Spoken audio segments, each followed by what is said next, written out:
Oh, don't want to won can of here, you know, my papa. Got it to you, can mock again, man, to the woody mock again, take a team on match. Utim Bay, make a reporting, Bola, get my dream. Utim Bay, more money, what chat, where I'm done, a year came, and a year metal, a year with one, a year with wing, and a bit you, Bila Bagaga, a bit you got down Bagaga, don't, and get you down Bagaga, what my mega, and a year, wound Majaka, what my mega energy rule, so don't, and a year, Pio down, mock again, a year you down, you come to Bagaga mock again. Unyo kau neno natin duo mo natin acholi mo anati dai wiye beti ndo kenya bege unyo amon kere endo no atichi mukimaraj bayan tika teone itika one majana choli itika one majana duo.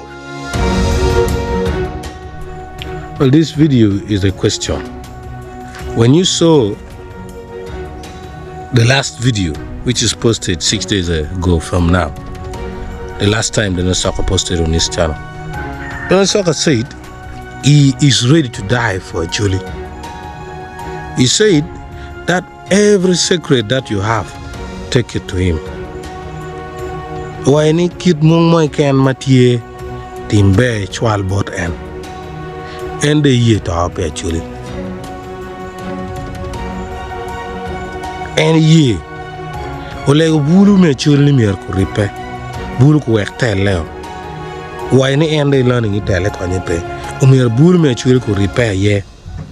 Why ni luo me Congo, Ethiopia, South Sudan, Kenya, Tanzania, Uganda, when take a suffering maroma.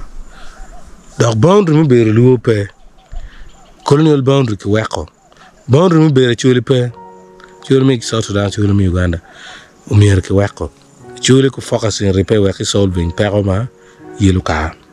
The last video President Soca Mawa any message board Karan was all about patriotism board actually. Man a penny for you will. But that is the fact. I think there has been a very, very big change on the recent videos. Like for example the best one, the last one. The Soca did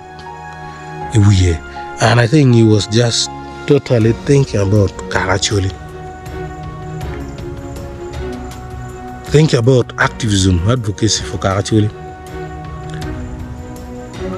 Chipangyo kachi gwa mungmo nuduntie ma eno be karo ke wako. Chiwa keneo. An pati wa keneo Daniel Soca. Man mere. Anyway por chunya. Chunya mere por yeni. Mo wono gwa kon ginu. And why I'm ready to die for Acholi. Chigwak. Piano way and be exposing Mungo. Dog Mungo can matiki Kilian. Tipangeo Kachi. Gina Yedo well. Quopa. His Excellency Dr. Daniel Soca. Malungani. The bad news, big thing Chagwan. Kuano Ray.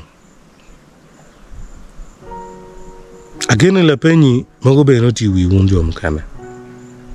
Ento wanwa kero tibune kaber mkuchi. Walego no ba ker tibune kaber mkuchi. Kongo man